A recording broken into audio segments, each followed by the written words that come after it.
Hi, I'm Liz Scarfe. I'm a psychotherapist and I specialise in working with people who've experienced complex trauma. I'm also a group facilitator and adult educator, and I've been working, studying, and teaching in that field for 20 years across a wide variety of contexts, including not for profits, for profits, government, social change organisations, and charities. And I developed the trauma informed facilitation training specifically for people who work with groups or who want to work with groups in their role of facilitator, trainer, teacher, presenter, or therapist wanting to run therapeutic groups as well. But for people who are looking for answers and confidence relative to some of our most kind of scary what if questions. So basically, what if somebody gets triggered in my group? What if I respond badly? What if I make things worse? What if I traumatize or re traumatize somebody in my group? Now, I work from the assumption that pretty much everybody has experienced something traumatic, one kind or another. So for me, it's not really a matter of if somebody will get triggered in a group, but when. I just kind of guarantee it will happen for anybody working with groups.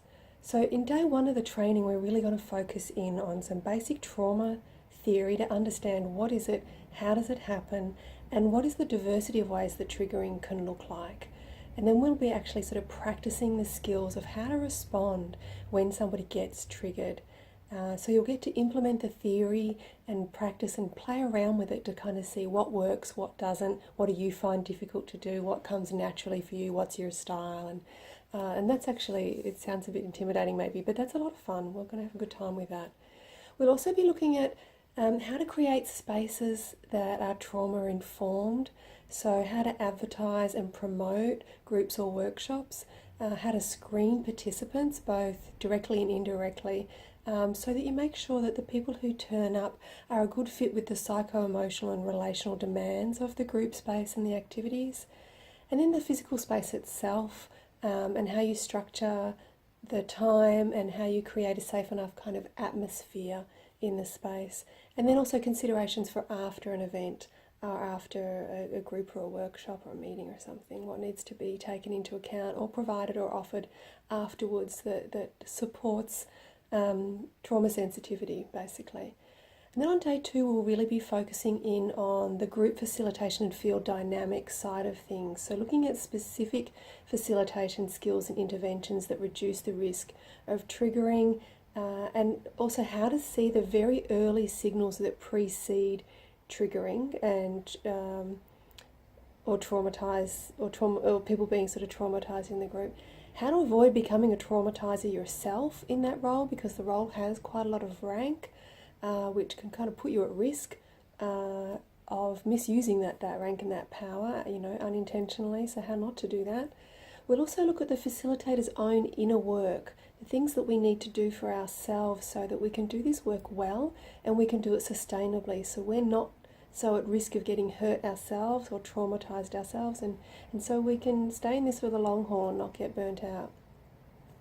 Over the 2 days, we'll also be leaving lots of space for your kind of specific, what if this kind of thing happens in my kind of group, or this thing did happen to me, what could I have done better, what could that have looked like? So there'll be some really juicy conversations that we'll be mixing up with experiential activities to really practice the skills and the theory. So it is going to be a full 2 days, that's for sure.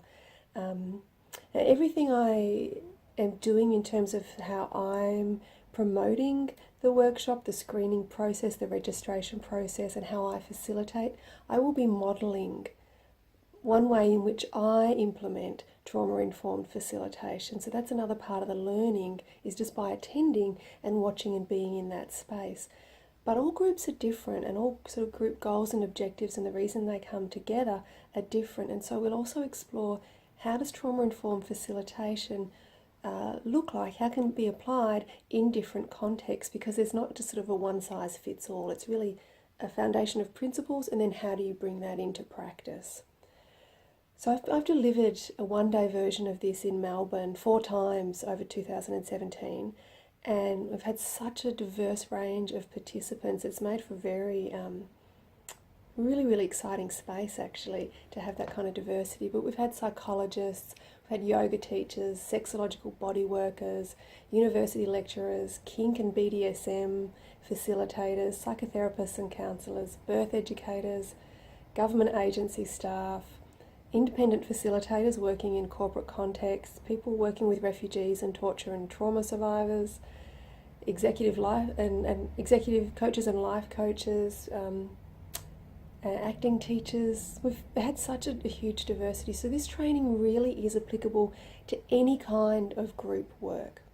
So if you're looking for skills, confidence, knowledge for working with groups, come along. It's going to be very rich 2 days and it'll be a bit of fun too. Okay, thanks. Bye.